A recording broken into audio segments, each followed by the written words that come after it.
I was mentally prepared to die. He didn't know what was going to happen next. He was walking around with a time bomb in him. I think she was starting to feel helpless. That was just like a kick in the stomach to her. The doctor made me feel that I'm in a very unhealthy state. Next, two medical mysteries that defied the experts.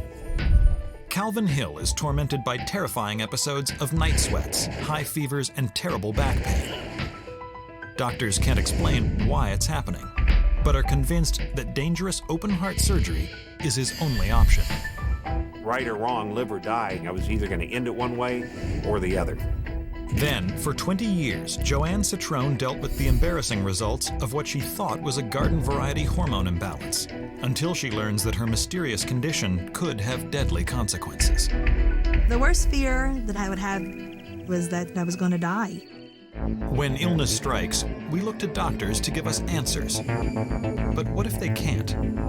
For these unlucky patients, diagnosis is a mystery.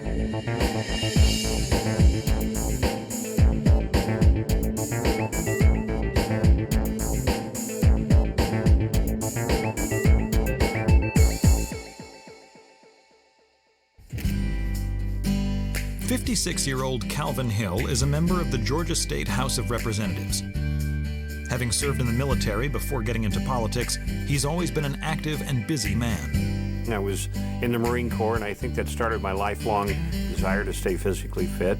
He's a very dynamic person. He doesn't like to just sit and do nothing. He has to constantly be involved in some project. Calvin's a very energetic person, very driven. Nothing could slow him down. But Calvin was forced to slow down briefly in 1990 to have a pacemaker installed. And that was done primarily for an electrical short circuit that sometimes made my heart beat irregular or would stop. The procedure went off without a hitch, and for years Calvin didn't think twice about his health. But then, one spring day over a decade later, that all changed. Spring in Georgia is very messy. And Calvin is a neat freak and was going to pressure wash the driveway and the deck. I must have hit a wasp nest, which was underneath the deck, and a tremendous amount of wasps came out and attacked me by hitting me on my leg. And even though I know better, I took the pressure washer and tried to knock the wasp off my leg. Before he knows what's happening, 3,000 pounds per square inch of pressurized water rip into Calvin's flesh, virtually sanding off several layers of skin. I was amazed at the severity of what the pressure washer did. I mean, it literally looked like it just took the skin right off the bottom of his calf, and you could see, like flesh. I really didn't even consider going to the doctor myself. I felt that it was something that I could clean up with a little bit of alcohol and hydrogen peroxide, and it would heal up in a few days. Calvin's prediction is right. After a few weeks, all that remains of the accident is a small scab on his leg. But a month later, as he and his wife prepare for a 10-day vacation to Belize, Calvin starts feeling strange. I began to start having the sweats. I felt nauseated. My back would hurt particularly, flu-like symptoms. I said, well, we can postpone the trip. We don't need to go. He insisted that he was okay. It's just a bug. It'll be gone. Calvin and Cheryl decide to go ahead with their trip. But during the flight to Belize, he takes a turn for the worse. I was beginning to run a temperature, started sweating, and was feeling very, very bad. Started having a pain, particularly in my lower back.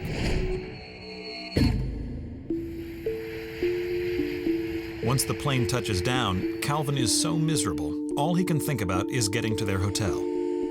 Usually we go to the local place and have a beer and meet all our old friends, and there was none of that. He just went to bed. I was strongly beginning to believe that I did have a kidney stone because of the tremendous pain in my lower back. It was extremely intense, and I would pant very rapidly to reduce the pain. Calvin tries to gut it out by staying in bed and taking whatever remedy he can get his hands on. My wife went to the local store and got cranberry juice because I thought, well, flushing my system would help. So I lived on cranberry juice for 2 or 3 days until we exhausted all the juice in that part of the country. And I was not getting better. If anything, I was getting worse. They quickly realize that vacation or no, Calvin needs help. I called our doctor in the States and I said he's got a bad infection of some sort, and he told me we needed to get Cipro, which is an antibiotic. Cheryl manages to track down the Cipro, but it doesn't seem to have any effect on Calvin. In fact, he appears to be getting worse. I would go through a range of different symptoms. My fever would go way up. I would start sweating, shaking uncontrollably, and that's in a place where it's very hot. I was getting quite concerned that I had something much more than the flu. And a few days later, another frightening symptom develops. I started coughing blood after about a week of being sick like this. I called my doctor one more time and told him about that, and he said to see him as soon as I got back. The day after he returns, Calvin heads to his doctor's office, hoping for some relief. He took some tests, sent me in for an x-ray, came back and said, I have pneumonia. That's why you're coughing up blood, and immediately put me on strong antibiotics to knock it out of my system. Calvin takes the 4-day course of intravenous antibiotics, certain that this should take care of the problem. I made a return visit to my doctor, who took another x-ray, and he was a little puzzled because my lungs did not clear up. So he immediately referred me to a pulmonologist in our area. The pulmonologist said, yes, I had a very severe case of pneumonia and was actually lucky that I had lived through it, and kept me on a high dosage of various antibiotics and treated me over the next month or so. And it seems like the cloudiness in the lungs never totally went away like anticipated. When the doctor would look at his lung x-ray, there was shadows. It was dark in some area, and she attributed that to scar tissue left over from the pneumonia. The scar tissue theory seems to make sense, and over the next few months, Calvin begins feeling better. He figures the episode is behind him. But I thought most everything had gone away. And then that fall, I started having some of the same symptoms. I'd start getting these chills, and then I would break out in the sweats. Some nights they would be very severe, and some nights they would be very minor. He would wake up and his neck would be wet. He kept telling me it's like a sprinkler inside has just gone off. We started putting a towel in the bed because we were changing the bedding every day. He'd sweat through the mattress pad. It was awful. His fever would get really high. It got as high as 104. And once the fever would break, and it would just be gone. Calvin checks in with his doctor about the relapse and is given pain relievers, but they don't help. His symptoms persist, and their patterns remain the same. It was almost a joke to me that when I go back into the doctor, he'd say, you know, what do you feel like? What are your symptoms? And I say, well, read your records from the last time I was here, rather than me re-explaining them or writing them all down again. And then, one day, Calvin experiences an episode that is nothing short of terrifying. I was at a meeting in Atlanta, and all of a sudden, I started feeling extremely ill, again with a pain where I almost couldn't move. He felt flushed and clammy, and the pain in his back was back. It was worse. He could not sit up in his chair at the meeting. So he called his doctor and told him, I feel terrible. Something is definitely wrong with me. And the doctor said at that time to go to the emergency room. Calvin rushes to the emergency room, and after one night of x-rays and tests, he is met by an infectious disease specialist for an examination. He thought that through our various international travels that I may have picked up some sort of strange and exotic disease from another part of the world. And I thought, well, now we have an opportunity to find out what's really wrong with me. So he pulled a tremendous amount of blood work and went to work looking for one of these infectious diseases. But when the blood work comes back, it looks fine. No parasites, no amoebas. And though Calvin is still in pain, the hospital can't find a reason to keep him. After just one night, Calvin is sent home. He was really bad shape. He hurt so bad he couldn't stand up. And that is when he ended up going back to the pulmonologist, and they ordered a CT scan. A CT scan provides a more precise picture than the X-rays Calvin has had previously. The morning after the CT scan, Calvin and I were in bed. The phone rang, and I answered the phone, and it was Calvin's doctor, and she wanted to talk to him. She said, Calvin, get immediately to the hospital, to the emergency room, because you have a pulmonary embolism and you should be hospitalized. I wasn't sure if I was going to live to get to the hospital or not.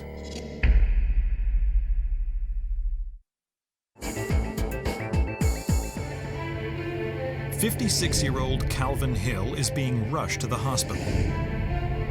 His doctor has just discovered that he has suffered a pulmonary embolism, a blood clot in the lung that can kill almost instantly. I was extremely frightened. At that point, I really didn't know what a pulmonary embolism was. All I knew is it was quite often deadly. It scared us a lot that he was walking around with a time bomb in him, basically. At the hospital, Calvin is immediately put on blood thinners to prevent another clot from forming in his lung. For now, it seems he has dodged a bullet. We did feel that that was the cause of all the other problems.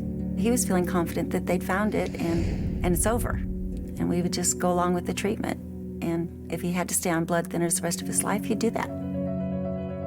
The pulmonary embolism scare is over, but Calvin's symptoms, night sweats, high temperatures, and excruciating back pain continue on and off for months.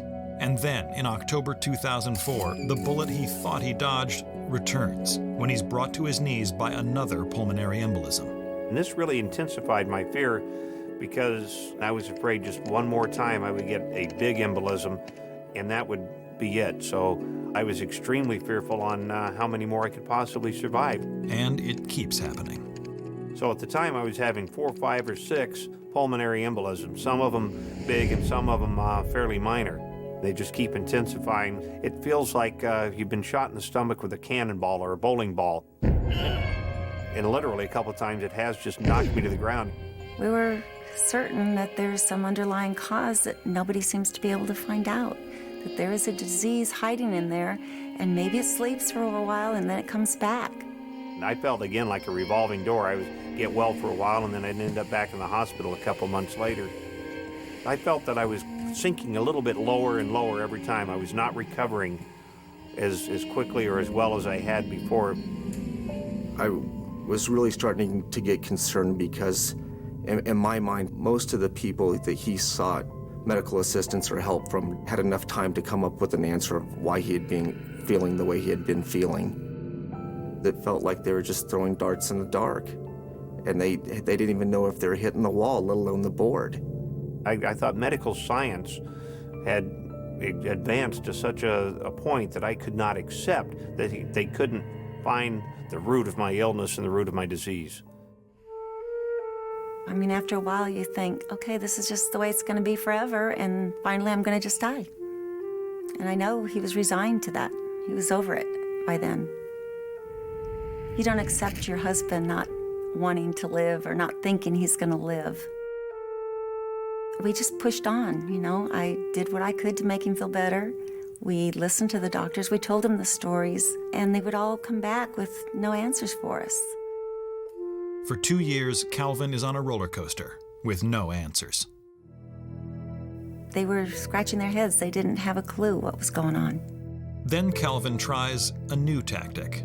I started mentioning to them the fact that I did have a pacemaker, and the last time my pacemaker was changed out, a defective lead was discovered, and they tried to remove it, but they could not because it had really grown into my heart and into my blood vessels.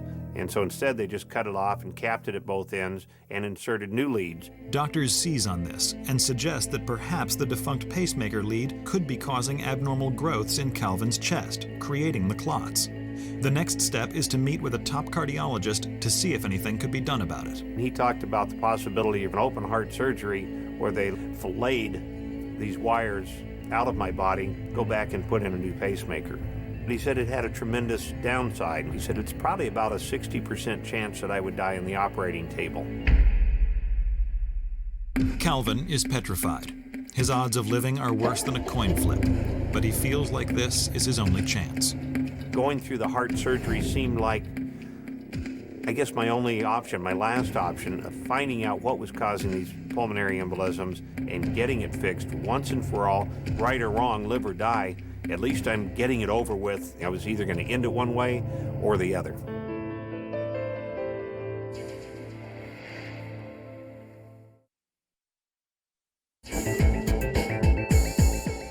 For 2 years, Calvin Hill has miraculously survived multiple pulmonary embolisms, for which his doctors can find no cause. We didn't want to keep harping on the negative things that were happening, but there was no doubt that we all felt like he didn't have a whole lot of time with us. After ruling out the usual sources, a piece of his pacemaker stands out as the only possible culprit. So the day before Thanksgiving 2005, he is admitted to the hospital for an extremely risky heart surgery. Doctors have told Calvin he's got a 40% chance of coming out of it alive. Well, the day that I was going in for surgery was rather quick. Went in extremely early in the morning. They came in and prepped me, got me all ready. I think emotionally I was kind of ready. I was almost eager to get this over with, though I started getting extremely nervous. We weren't sure that when we said goodbye in the room that we'd ever see each other again. I think we stayed away from the serious discussions until right at the very end when they rolled me down toward surgery.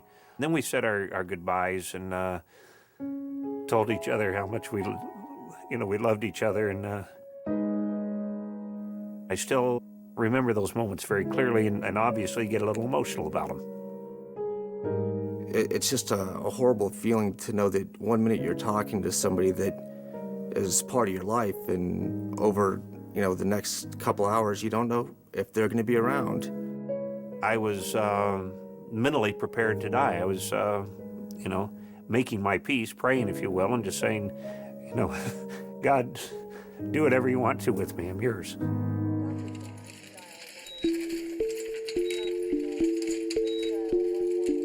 We waited quite a while. I'm not sure, perhaps half hour, 45 minutes.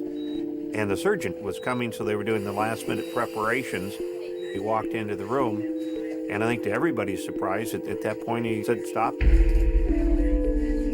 The danger of cutting into your heart is too great. I'd probably kill you." And he says, "I don't want to take that chance. I'd rather call off the surgery and halt it." "Does that mean you want to do it tomorrow?" And he said, "No, I don't think we should do it at all." The feeling I think we had was the climax that never came. It was like we built up to this point for so long, and then the surgery didn't happen. You take a deep breath and you think, wow, at least he's here. But again, almost instantly in my mind is, what next? Does he have to live his life like this forever? He didn't know what was going to happen next. He just knew that they weren't going to perform the surgery. Calvin doesn't know where to turn. The next few months are relatively quiet, but then in March of 2006, the terrifying symptoms return, and he fears it's another pulmonary embolism. At his wit's end, Calvin consults another team of cardiologists, but their conclusion only frustrates him more. And they again decided the underlying cause for this PE must be somewhere in my pacemaker. And they said, "Mr. Hill, we know exactly what we need to do to you. We need to cut your heart open and take that thing out of you." Calvin can't believe what he's hearing. The doctors want to open up his chest and remove his pacemaker, the exact same operation that his last doctor aborted because it was too dangerous. And at that point, I think my frustration level just peaked. And I said, "No, you're not. I don't think that's it anymore. I think you're wrong, and I think everybody else is wrong. You're not going to cut into me. You're not going to kill me." I realized that all these different specialists were probably right in what they were finding, but they were not able to find a cause. And there had to be somebody else that could look at all of these tests, somebody we hadn't talked to yet. Calvin reaches his boiling point and is walking a fine line, but he's determined to find the solution. I went to our insurance company and went up as high as I could get and said, I can't stand this anymore. What I'd like you to do is go to your best doctor or doctors. I don't care if they're in the system or out of the system. Want to find the best doctors in the state of Georgia. I don't care how much it's going to cost. Have them pull all of my records, talk to all of my specialists. I am dying. And see if we can find another cause for this. I need to be fixed. During this period of time, they documented about 6 pulmonary embolisms. I was beginning to wonder how many lives this cat had.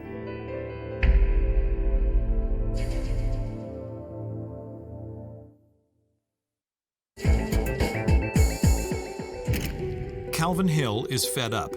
He spent almost 3 years suffering bizarre symptoms and life-threatening pulmonary problems, only to be bounced from doctor to doctor, getting no real answer. The doctors did not indicate they had any idea what was wrong, and they had no answer for us. After narrowly avoiding a procedure that most likely would have killed him, Calvin demands his insurance company find him a doctor who can get to the bottom of his illness. And in March 2006, Calvin meets with Dr. Rob Schreiner, a pulmonologist. From time to time, I'm asked to see patients who have been ill for a long time and have seen a number of physicians and yet weren't well. Calvin was such a patient. Dr. Schreiner had a very, very good record of exactly what did happen. You know, it was like a fresh set of eyes looking at everything that had happened. And after scouring all of Calvin's records, test results, and x-rays, Dr. Schreiner notices something strange about Calvin's case. In classic pulmonary emboli, you get huge clots. And those kind of large-size blood clots or pulmonary emboli shut off blood supply to the heart and kill you. That's not the type of blood clot that Calvin was having. He was having small blood clots in small arteries of the lung. The picture that was emerging for me was that of a so-called systemic illness, an illness that was affecting tissues and organs all over his body, not just one tissue or one organ. Secondly, I believed it had an inflammatory character. This is a real departure from anything Calvin has heard from doctors in the past. The pattern of Calvin's illness, plus the absence of getting better with medicine designed to treat pulmonary emboli, plus the recognition that I had seen this exact illness in many patients before, all led me to the diagnosis of vasculitis. Vasculitis is an illness in which the immune system attacks the body's own blood vessels. The vessels become inflamed and swollen, causing pain, ruptures, and in some cases, a breakdown in normal organ functions. It affects thousands of Americans each year. Calvin was surviving these repeated episodes of blood clot because he wasn't having pulmonary emboli syndrome. He was having blood clots form in the chest as a result of the vasculitis. While doctors are unsure what exactly triggers vasculitis, in some cases, it has been known to occur after an injury, burn, or infection. At that point, I said, well, you know, doctor, there's one thing I did not tell you. It was a couple months before the first time I had these symptoms that I had this injury to my leg. And for him, it was one of those aha moments where he says, that is probably the trigger. It also becomes clear that the kind of vasculitis Calvin is suffering from is particularly rare and complex. In some patients, there is a blend of 2 or more vasculitis syndromes. And in those patients, we consider them to have this thing called polyangiitis overlap. Poly meaning many, angiitis meaning inflammation of the blood vessels. Dr. Schreiner believes that this complication may help explain why Calvin went undiagnosed for all those years. Calvin saw at least 7 different specialty doctors. I'm not sure that any one of them was thinking about the big picture. They held on tightly to the belief that Calvin had pulmonary emboli, but he was just a particularly unusual case. One thing is for certain, Calvin is extremely lucky that he was diagnosed when he was. I think that if Calvin had continued along the same path and we had not arrived at the one correct diagnosis, Calvin would have had diminishing function of his lungs and other tissues and organs.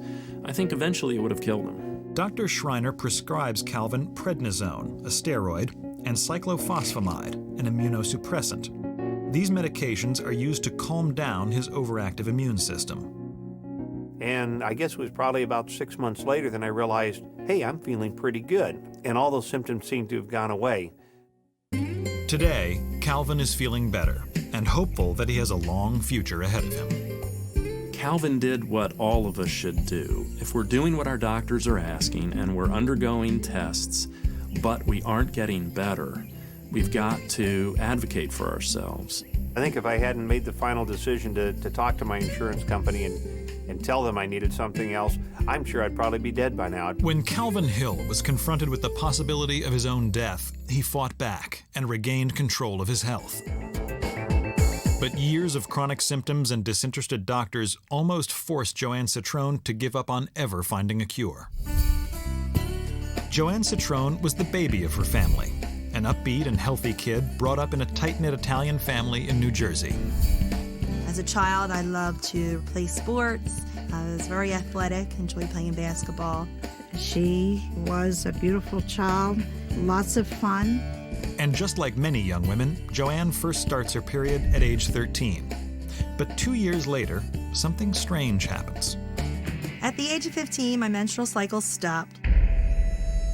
It was kind of devastating. Everything was going so normal. Why did this stop?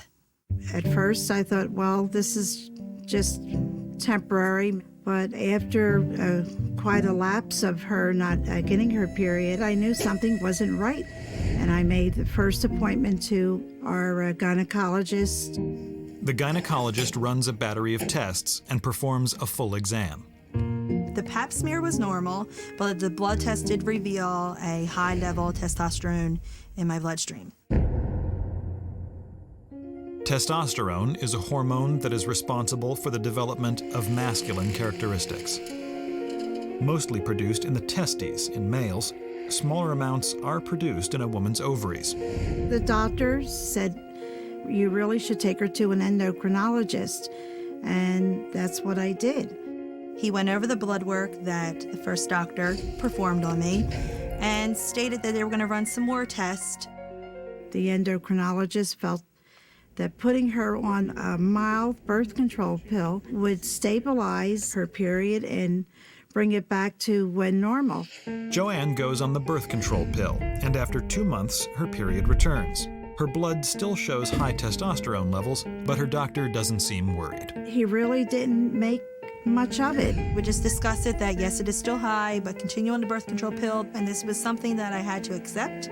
After a few more months, JoAnn's period is coming regularly. But soon, she sees another change. In 1 year, I went up at least 50 pounds. I just look swollen, and I hated looking like that. JoAnn is told the weight gain is a side effect of the pill. And though she exercises daily and watches her diet, nothing changes. I myself couldn't understand it. She went to Weight Watchers for many years, and she still wasn't losing any real weight. I joined the gym. I was doing aerobics. And it was just such a slow-moving weight loss. Then another embarrassing symptom begins to develop. Body odor. I was told the body odor was from being a teenager, being more active. I didn't feel myself or see myself sweating anymore.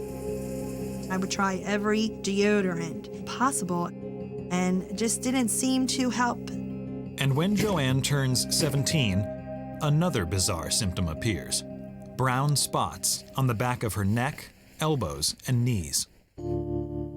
It actually looked like my elbows were just filled with dirt. And that was very embarrassing because people would comment, "Oh, do you have dirt on your elbows?" I said, "No, this was my color." And they was like, "Oh." I first noticed a couple brown spots. I couldn't figure it out. My mother told me to use lemons, rub lemons on my elbows to just decrease the color. I thought that lemon, being acid, would lighten the color of her elbows. And that's what I did, and it didn't work.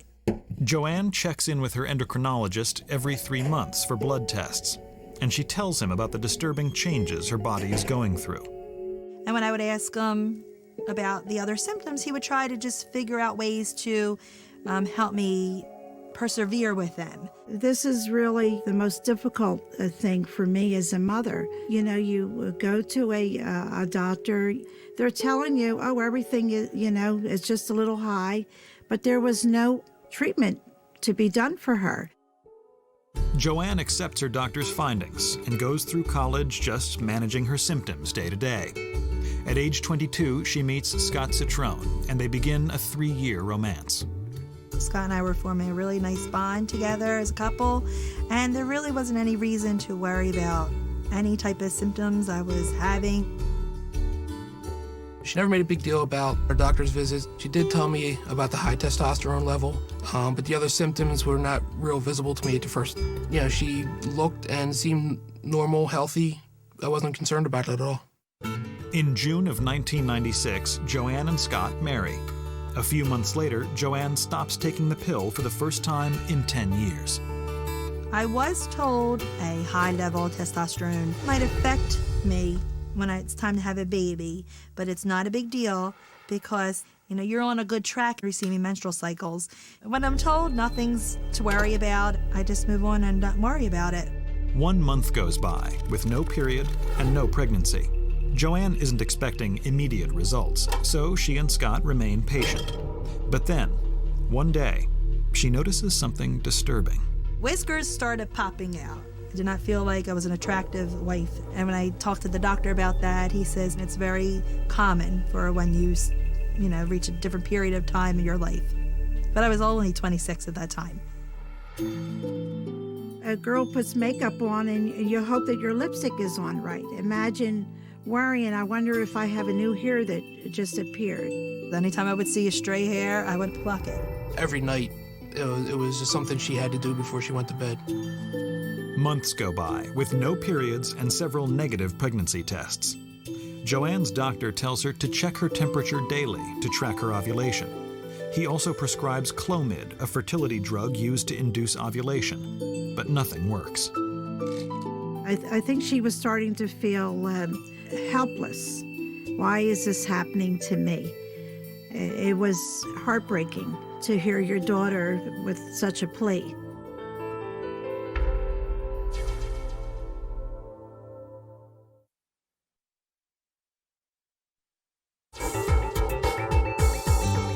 Six-year-old JoAnn Citrone has been suffering for over 10 years with bizarre and embarrassing symptoms: weight gain, body odor, discolored skin, facial hair. She has also been unable to conceive a child.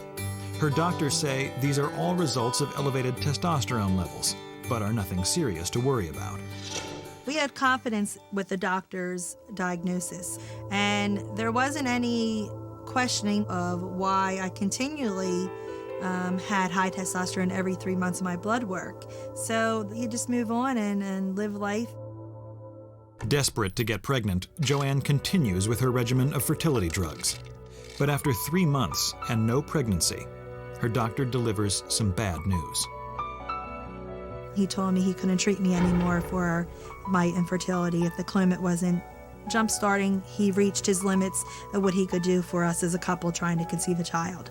I felt really failed by him. Why? After going to a doctor for 10 years, didn't he fix me? It just seemed like he did all he could and he was done. And he just pushed us off onto someone else. But Joanne is determined to have a baby. And of all the symptoms she endures, her infertility is the only one she is not willing to accept. Eventually, she decides to go to a fertility clinic. During consultation, I gave the doctors the full 10-year background of why I was going to the endocrinologist. And I did mention high testosterone to him. There was never even an emphasis on how we're going to handle that. Their emphasis was to produce a baby for us. Never during that time frame was my high testosterone noted, checked, concerned about. Nothing. It seemed like it was forgotten about. Over the next few years, Joanne endures 6 artificial inseminations, none of which result in pregnancy. The next step is in vitro fertilization. They were able to retrieve 48 eggs 30-some were fertilized. They implanted them. 10 days later, we were pregnant. And it was a really good feeling at that point. But their joy over this pregnancy is short-lived. My girlfriend took me out to one of our favorite restaurants, and I feel these twinges, and I started spotting. And immediately we left. So they had to drive me to my aunt's house right up the street. And I had to call Scott, and as I'm calling on the phone, I feel something just drop. I miscarried at my aunt's house. Joanne is crushed. She immediately abandons the fertility treatments and seeks out the opinion of a new OB/GYN in Philadelphia. He looked at all my levels, and he looked at the fact that I did not have a period since 15. He just said that even if I did get pregnant again, it would be a non-viable pregnancy. Give up the fact that you can have a child. The eggs aren't good. You're not going to have a child. Get over it. The doctor confirms that Joanne's eggs are compromised because of her high testosterone levels, but he informs her that non-viable eggs are the least of her problems. Her history of irregular periods puts her at risk for a deadly disease that none of her other doctors, all these years, had ever mentioned. Cancer. That's all I had to hear. That was enough for me to say that we're done. You're going to get back on the pill and you're going to regulate yourself. The doctor really made me feel that I'm in a very unhealthy state. The doctor visit is shocking, but a reality check. They decide to pursue adoption, and Scott urges her to see a new doctor in order to get her testosterone levels under control. Well, I go into the endocrinologist, and he said, Joanne, what other symptoms of polycystic ovarian syndrome have you had? I've never even heard of polycystic ovarian syndrome. What is that? Polycystic ovary syndrome, or PCOS, is a hormonal disorder in which the ovaries overproduce testosterone. While Joanne has known since the beginning that she suffered from an imbalance in her testosterone levels, she'd never actually been given a diagnosis before. The recommended treatment is to go back on the birth control pill. So I did walk out of that office with that diagnosis. I accepted it. I didn't care about anything anymore. I was done with doctors.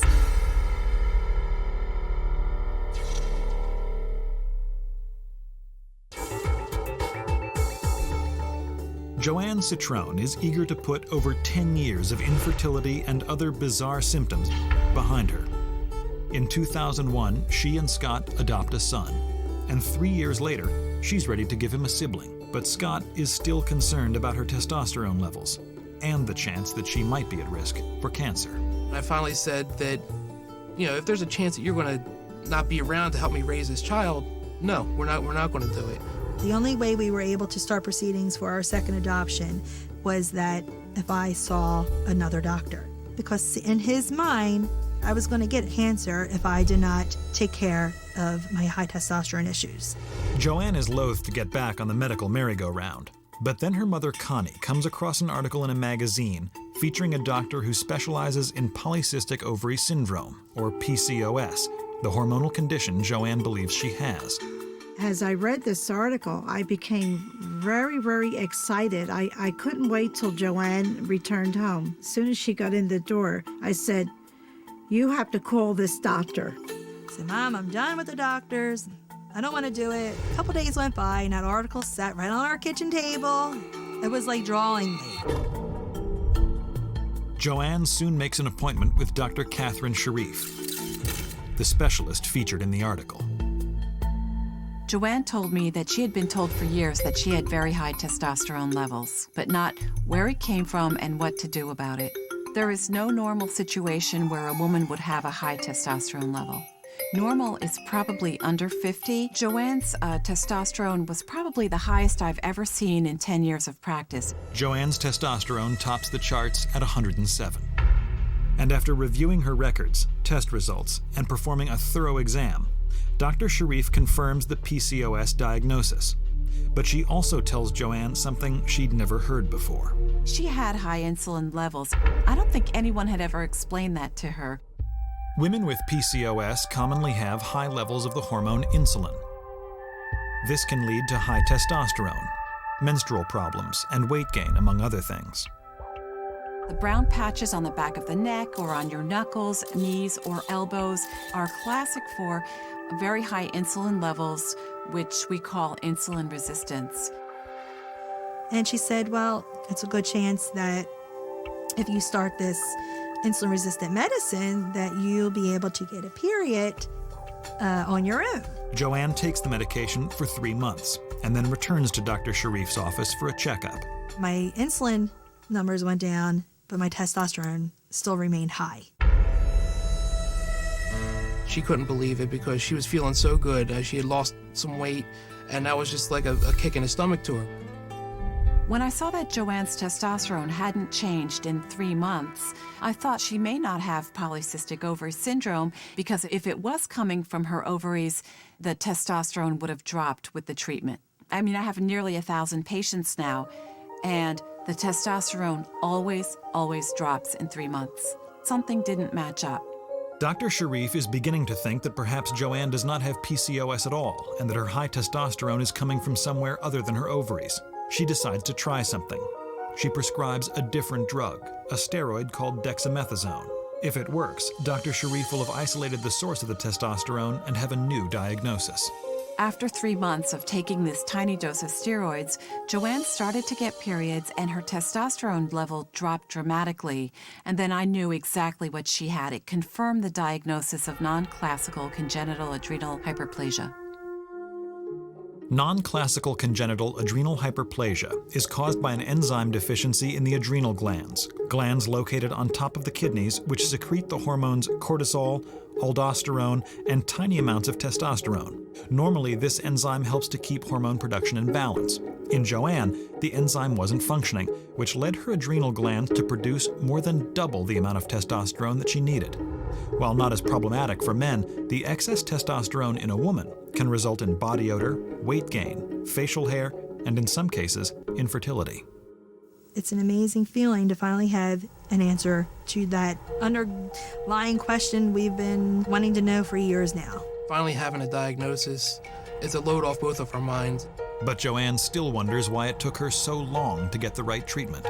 I think the reason that congenital adrenal hyperplasia goes undetected is, number one, it's very rare, and number two, it's really hard to understand the pathways that lead to it. The critical clue was discovering where the testosterone was coming from and realizing that JoAnn did not have the more common PCOS.